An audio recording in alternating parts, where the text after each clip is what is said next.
তো কলকাতার সবথেকে বড় ইস্কন হতে চলেছে আমাদের নিউ টাউনের সাপুজি ইস্কন। তো সাপুজি ইস্কনে বেসিক্যালি আগে বলা হতো সাপুজি গোশালা, যে জায়গাটা, সেখানেই এখন গৌর নিতাইয়ের টেম্পেল আছে, যেটা ইস্কন নামে পরিচিত। আর এটা ইস্কনের আন্ডারই অবভিয়াসলি। তো এর আগেও আমরা এখানে অনেক কবার এসেছি।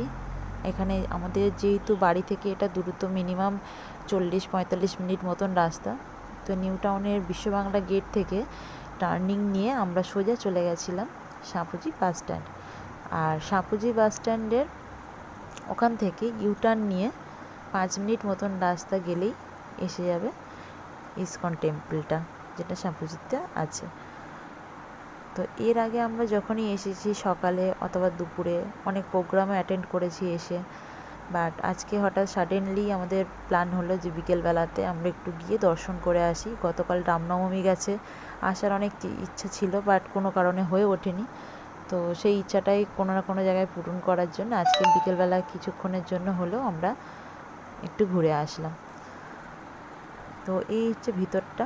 আমরা বাইরে পার্কিং করে বাইকটা ভিতরে প্রবেশ করলাম। আর ভিতরে অনেক ছোট ছোট মানে দোকানের মতন যেগুলো স্টল হয় সেরকম আছে, খাবারের স্টলও আছে, জিনিসপত্র কেনারও জায়গা আছে। যে আর এই জায়গাটাতে হচ্ছে যেহেতু গতকাল রামনবমী গেছে, তাই যে হোমযজ্ঞ আদি হয়েছে এই জায়গার মধ্যে। এই জায়গাটা ভীষণ সুন্দর করে সাজানো ছিল, চারিদিকটা ডেকোরেটিংও করা ছিল।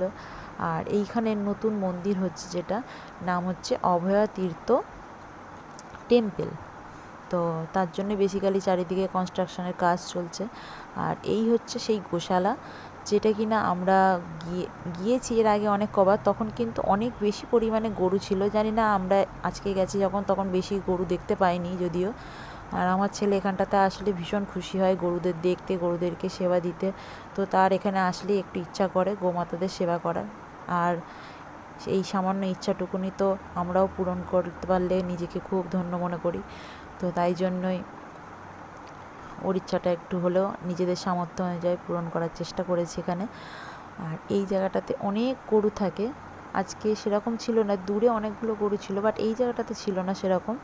তো এরপরে আমি কিছু জিনিস নিয়ে গোমাতা সেবার জন্য ব্যবস্থা করলাম। বাবুকে দাও, ওকে দাও, ও তো খাবে। দাও, তুমি ওকে দাও না, কিচ্ছু করবে না, মুখটা বেরোতেই পারছে না তো।